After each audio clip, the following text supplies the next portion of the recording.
Well, babe, say, how about a little... Ouch! Does that answer your question, buddy? The Adventures of Maisie, starring Ann Sothern.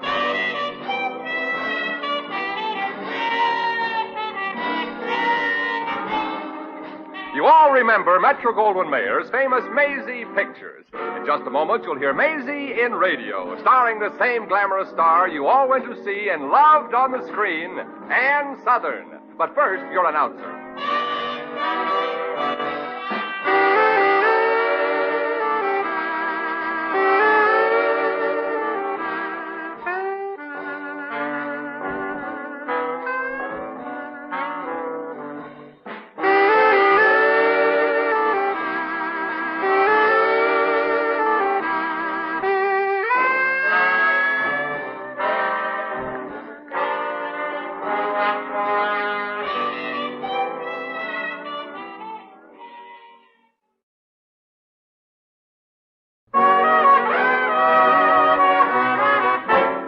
Here's Ann Sothern as Maisie. Yep, I'm Maisie, like the fella said, Maisie Revere. Just a gal that started at the bottom and stayed there. By profession, I'm in show business. Show business. That's basic training for starving to death. Right now, I'm in California. You know, the state that's surrounded on all sides by Los Angeles. I came out here to maybe crash into the movies. But here I am, a waitress working in one of those swank Hollywood restaurants. One of them $20 a bottle champagne joints, where you pay triple, see double, and feel single. Uh-oh. I'm getting a signal from the maitre d'. Maisie, if you don't mind, please. The party at table 8 is complaining about his steak. I know, Mr. Captain, but I can't take the steak back. He already bent it. Really? Strong, isn't it? Yeah, muscles of steel. What you want I should do? Get him another steak? Perhaps I'd better handle this, Miss Revere. And I think you'd better take the order of those 2 young tourists on number 12. Oh, you mean the table right off the kitchen, our snake pit? Yes, they've been waiting a half hour to be served. You may take their order, Maisie. Okay. Well, Maisie, this is your lucky day. A chance for a real dime tip. Oh, miss, we've all been waiting here for a half hour. You have? My, time sure flies, don't it? Lila, honey, it's very obvious that they don't want our business here. Why, back home we'd even treat Yankees better than this. Let's go. Roger Beaufort, I don't intend to stir a foot from this nightclub until I've seen my very special movie star, Jonathan Bradshaw. I know he frequents this place. I read all about it in the fan magazines. Well, you kids better save your hard-earned money. Your drool boy, Mr. Bradshaw, won't be here tonight. He's home with a case of ptomaine poisoning. He is? Gee, that's swell. Oh, poor Jonathan. Has ptomaine poisoning. How'd you get it? Here's a menu. Pick out anything you can't miss. Shucks, honey, what do you need Bradshaw? After all, you got me. Don't put up much of an argument for his side, does he, honey? Lila, sugar, I stood for just about enough of your childishness. I followed you all the way here from Georgia to talk you out of this silly infatuation for that Bradshaw person and take you back home. And we're going right now. Without even one teeny-weeny glimpse of my dream man? Roger Beaufort, you all are just about the cruelest man I ever did see. Well, now look, honey, I'm on Roger's side. I know that Jonathan Bradshaw is handsome. Exciting. Romantic. Eyes that burn right through you. 6'2", broad-shouldered, gorgeous dimple in his chin. Miss, will you do me a favor and get off my side? Lila, sugar, being married to a man like Jonathan Bradshaw ain't just sugar and cream. You'd have to share him with millions of other women. Every woman wants him. But being married to Roger here would be different. That's right. Yeah. No other woman would want him. Exactly. Hey, now say, wait a minute. I don't understand what you all mean, miss. Well, I do. I think. I mean, you got a nice boy here who's nuts about you. You ought to go back home and marry him before he finds somebody else. Yeah, maybe I really should. Oh, I could never marry anybody else. Roger, shut up already. Well, I couldn't marry anybody else. There are other girls back home who are just crazy to marry you, aren't there? Well, they are. I mean, they sure are. So Oh, Roger Lee Beaufort, you all have been doing a little shopping around while my back was turned. Oh, but Lila, honey, sugar, I just made up. Made up what, Mr. Beaufort? Made up his mind that if you wanted to hang around Hollywood just to get a look at Jonathan Bradshaw, that he was going back home and marry that cute little redhead that's been throwing herself at you. Right, Roger? Roger. Hey, wait a minute. Cute little redhead? I don't remember That seems like there are lots of things you don't remember, Mr. Beaufort, including the fact that you asked me first. Now, look, honey, you're the only girl I ever wanted to marry. And the only one you will, Roger Lee Beaufort. We're driving back home right now. But what about Jonathan Bradshaw? I thought you wanted to get a good look. Delicious crackers, aren't these, sir? Thanks for jamming that crack in his mouth, miss. For trying to make up silly reasons for me to stay here, he should be choked. Hey, you go get the car immediately, Roger. I'll be with you as soon as I powder my nose. Feel better now, son? Oh, yes, ma'am. Well, Roger, looks like a complete victory for your side. Yeah. Gosh, I still don't get it. Just because Lila got the notion that there were other women interested in me, she suddenly discovered I'm the only man in the world for her. Now, how do you explain that? Well, the answer's simple. She's a woman. Oh, yeah. Yeah. Oh, Maisie, if you're through with these people, kindly wait on table 14. Sure, Captain. I'll be right over. And Jonathan Bradshaw. Bradshaw? You mean he's here? Oh, gosh, just wait till Lila sees him. Oh, but you mustn't see him, don't you understand? No. Neither do I, Miss Revere. Well, if she gets one glimpse of him and then checks with what she's going to marry, could be even the redhead back home wouldn't help, don't you understand? Miss Revere, Jonathan Bradshaw is a star and a customer, a spending customer. And if we lost him... Say, that's it. That's just it. Oh, I'll wait on Mr. Bradshaw, Captain, like he's never been waited on before. Thank you, Maisie, and do hurry. He's been doing a love scene with Esther Williams all afternoon. And that kind of work gives a man an appetite, you know. Now, Roger, get out in the parking lot and get your motor going for a fast takeoff. Oh, gosh, now I get it. Oh, but Lila's in there powdering her nose, and she's a long powderer. Yeah, that's why I'll have to get Bradshaw out of here before little Lila fastens her eyes on him. Now, get going now, chum.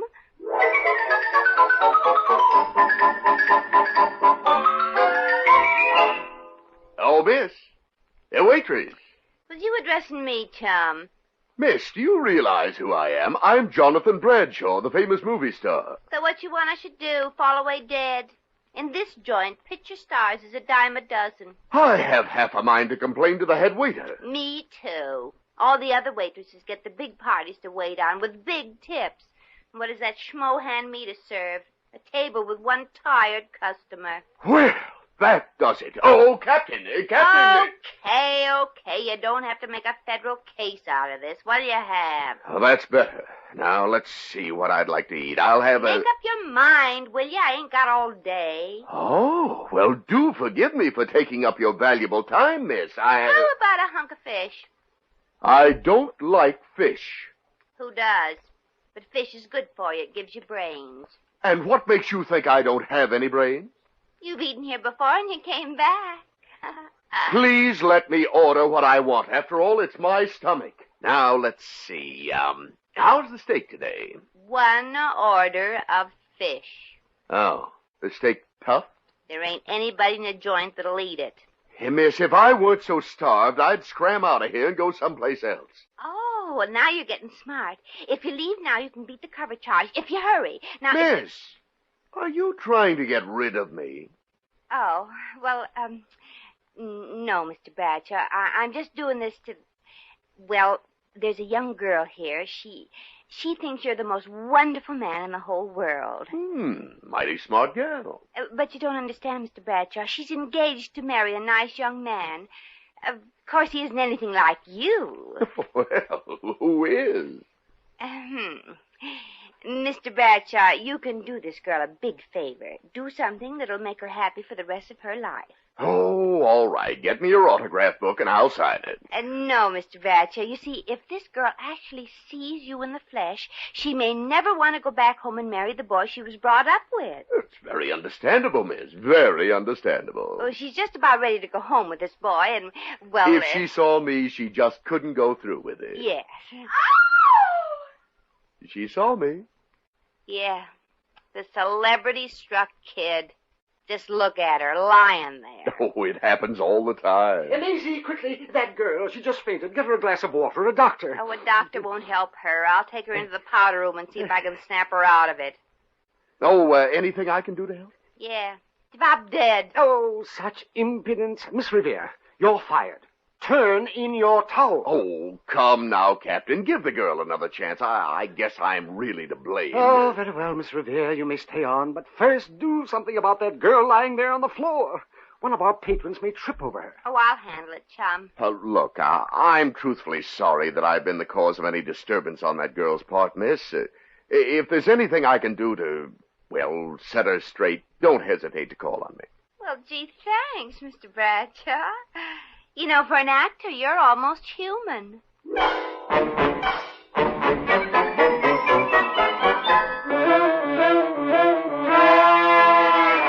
There. You feeling better, honey? I saw him, Jonathan Bradshaw, in person. Oh, and me just dreaming. Oh, sure, a doll. Now, honey, if you feel strong enough to leave. And he looked at me, and he smiled at me, too. Sure. Now, we can't keep Roger waiting. Oh, I can't go home now that I've seen Jonathan. Look, honey, Roger, the cute redhead back home, you remember? When he looked at me, his eyes, they seemed to say, don't go out of my life, my darling. I want to meet you, get to know you better. That redhead's gonna get Roger, honey. I don't care. I'd wait forever for Jonathan. Forever. But what about Roger? That child? Well, look, honey, you ain't no Al Jolson yourself. Oh, Jonathan is kind, gentle, understanding. In every picture, he's just what any girl would ever dream of. The perfect, romantic, sincere lover. But that's just a part he plays. Honey, suppose you found out that Jonathan wasn't really what you thought. That in true life he was, a wolf. Oh, no. He couldn't be. He just couldn't. Well, that would destroy everything that's ever been between us. Everything. Would you be afraid to meet Jonathan Bradshaw at his apartment? I saw you talking to him and pointing me out to him. He didn't invite me to his apartment. Well, honey, I cannot tell a lie, but sometimes. Yes. He did. When? Where does he live? What'll I wear? Gosh. Well, Jonathan asked me to tell you to be at his place at 9 tonight. The Sunset Arms. He'll be there. Alone. Oh, gosh. I'd better hurry to the hotel and change. Lila, honey, you sure took a long time in that place. Oh, hello, Roger. And goodbye. Forever. Oh, sure, forever. Say, what's this all about? Well, I'll explain, Roger. Lila has a date tonight at Jonathan Bradshaw's apartment. Oh, I thought it was something I said. At his apartment? Oh, well, there's nothing to worry about, I hope. Nothing to worry about. But suppose he well, you know, gets fresh. Well, exactly. That's what we want. Oh, yeah.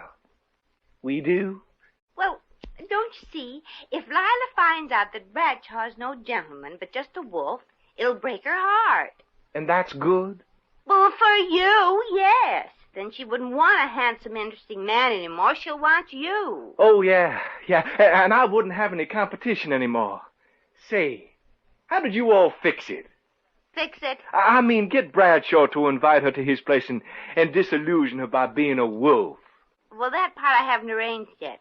But I'm going right over and make the arrangements. Oh, but suppose he refuses to...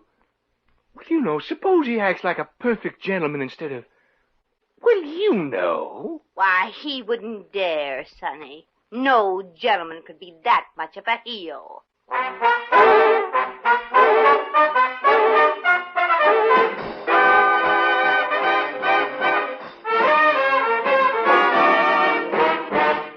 The Adventures of Maisie, starring Ann Sothern, will continue in just a moment.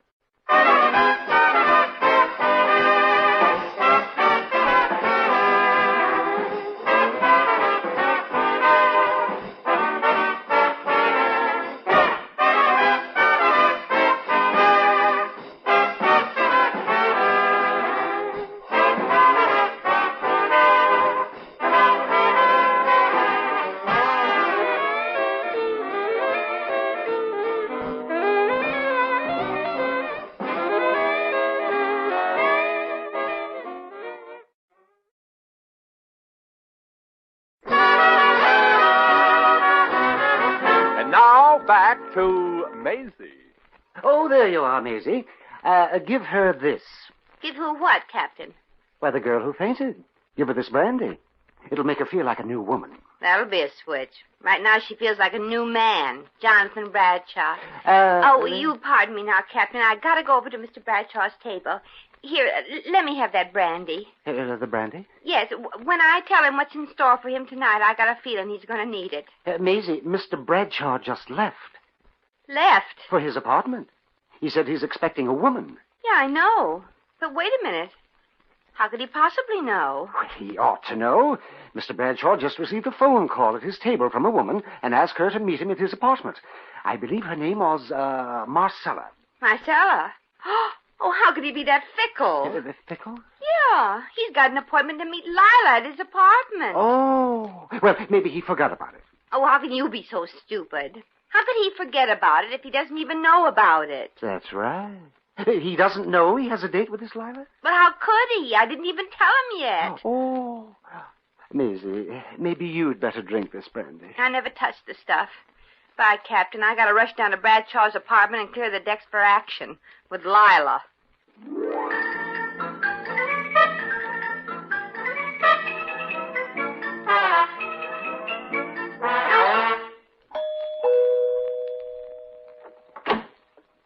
Oh, you're a bit early, my What are you doing here? I'm the one that asked the questions, Mr. Bradshaw. What is she doing here? Is she? What's she? Oh, you needn't try to lie out of it, Mr. Bradshaw. I know how it is. You do? How is it? You must get rid of her, or it'll spoil everything. There's something to be spoiled. Well, how would she feel if she came here and found her here instead of her? Did you ever think of that? Look, I don't understand. Well, how could you? You've never been a woman. It's true. And frankly, I'm glad. Now, if you don't mind leaving real fast, I'm expecting a woman, and she wouldn't relish finding another one here. That's right. And I don't want Lila to find out about you that way. Lila? Who's Lila? Who's Lila?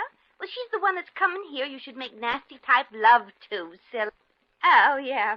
I was so excited I forgot all this might come as a bit of a surprise to you. Just a bit? What's this thing about making nasty-type love to this Lila? Well, Mr. Bradshaw, back at the restaurant, you said you'd do anything to make Lila content to go back home with her boyfriend and marry him. Now, do you understand now? Should I? Well, the only way I figured Lila would ever forget about you was to disillusion her about you. Show her you were nothing but a wolf. But I'm not a wolf. I'm a plain, ordinary, respectable married man. And being a real good actor, I thought all you had to do was... married? To a woman? Yes, it's a family trait. All we Bradshaws married women. But you can't. You mustn't. What did she think? Exactly. Marcella's a very jealous woman. Marcella? Oh, we've been married a long time, secretly. Keep separate apartments and all that because, well, it might hurt my box office draw if my female admirers knew I wasn't available. My wife says. Oh, my gosh. Why didn't you tell me before I went through all this trouble? Well, I'm sorry. Wait a minute. I'm the injured party. Why should I be sorry? My wife. Well, I guess that answers your question. I'll go out and try to head Lila off. Yes. No, you can't leave. Well, please, Mr. Bradshaw, you're a married man. I mean, Marcella mustn't see you. Quick, there's a closet behind the goldfish bowl. Go, get in there. Well, it's too small. Besides, I can't swim. I mean, get in the closet. Quick. Oh, okay.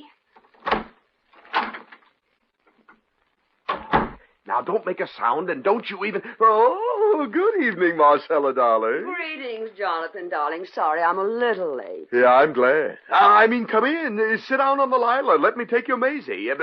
Jonathan, whatever has come over you? Oh, nothing, dearie. It's just... Just that you've been working too hard. Yeah, I have? Yeah, I have. Oh, well, Marcella's here, darling, to make you forget all your troubles. Oh, Marcy, honey, I know you're a very understanding woman, intelligent and modern. And shrewd, too, darling. And I know exactly what's going on.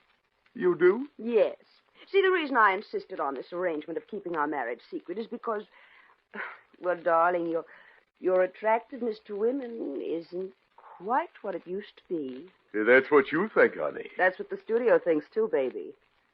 I know this arrangement of ours is far from, shall we say, totally satisfactory.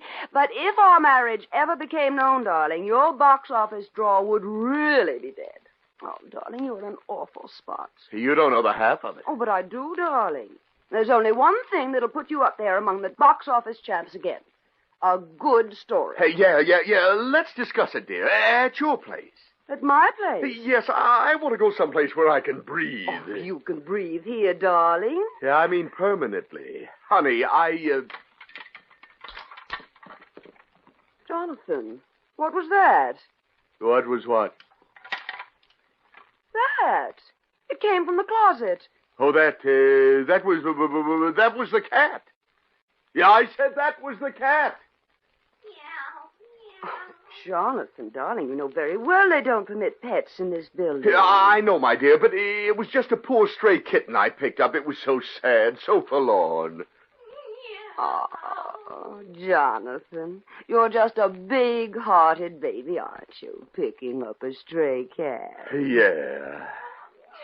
Gesundheit. Thank you. You're welcome. Well, a talking cat, eh? And a blonde one, too. Hello. Yeah, Marcella, darling, you've got to believe me. I'm perfectly innocent. You expect me to believe that, dear? Well, I know it isn't easy, Mrs. Bradshaw, but you should force yourself. You're the only one that Jonathan loves. Yeah, that's right. I've never seen this woman before. Have I, Maisie? You've never seen her before, and still you call her Maisie. Oh, come, you can do better than that. No, but I think I can. Mrs. Bradshaw, your husband is a wonderful guy, really wonderful.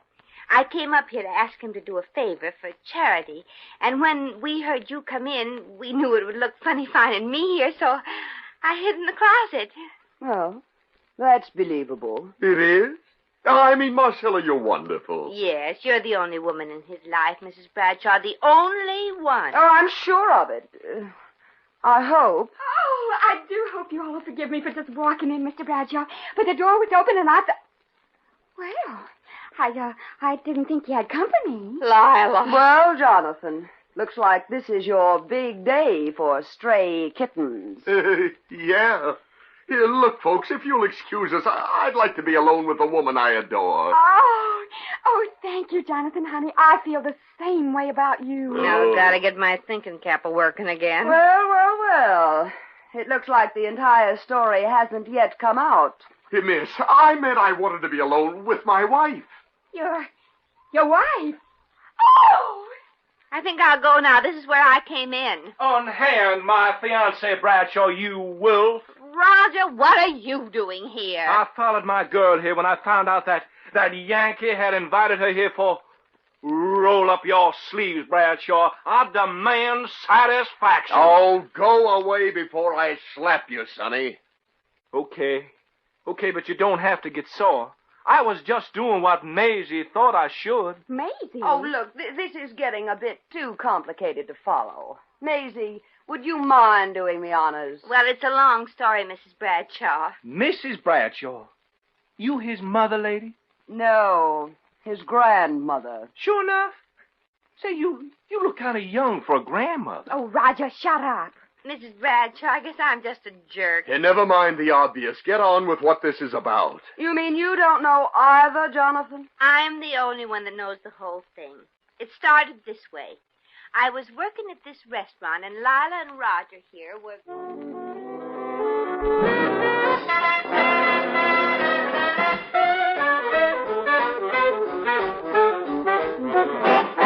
And that's the whole story, Mrs. Bradshaw. Now, if somebody would kindly open a window, I'd like to jump out. Oh, gosh. You mean you all went through all that for poor little me? And me? Gosh. Well, Miss Revere, I've heard stories in my time, but this one really takes the cake. And now, if you'll excuse me, I want to make a phone call. Hey, Marcella, who are you calling? My lawyer. Lawyer? You mean you're divorcing Jonathan? No, darling. Tying up the rights to that yarn for the screen. It's just the kind of story that Jonathan needs to get back on top. Say, you're right. And, Maisie, this should bring quite a hunk of change your way. Oh, that's right. What are you going to do with the money, Maisie? Well, first I'm going to the hospital for a major operation I've been needing for a long time. Operation? Yeah, I'm going to have my big fat mouth sewed up. Come on, you kids. You got to get started for back home. Yeah. Well, Bye, Mr. Bradshaw. And thanks, anyway. Yeah, thanks. Take care of your girl, Roger. Oh, thank you. And take care of your grandson, Mrs. Bradshaw. He's a killer with women. Oh, go already. Come on, kids. Well, children, I guess this is what they call the happy ending. Lila, Bradshaw's out of your system for keeps. Now you've got Roger. Yeah. True, he's got a lot to learn, but he's all mine. Oh, gosh, Maisie. What can I ever do to thank you? Oh, just be good to Lila and name the first after me. The first? The first what? Oh, go already.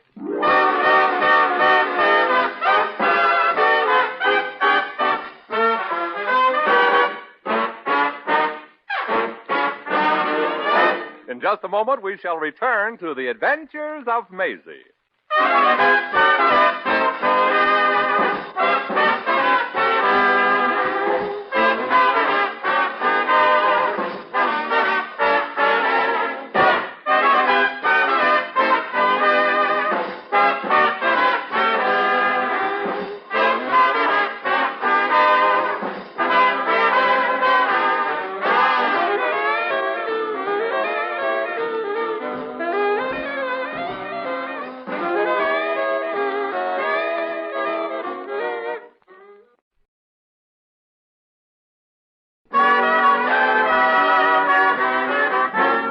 Once again, here's Maisie.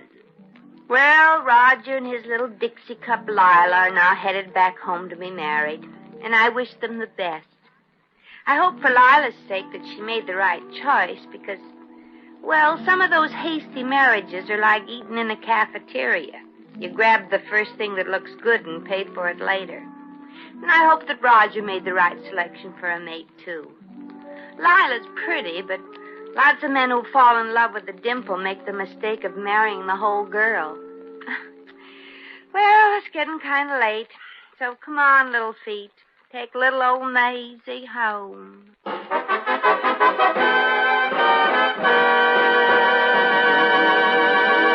You have just heard The Adventures of Maisie, starring Ann Sothern.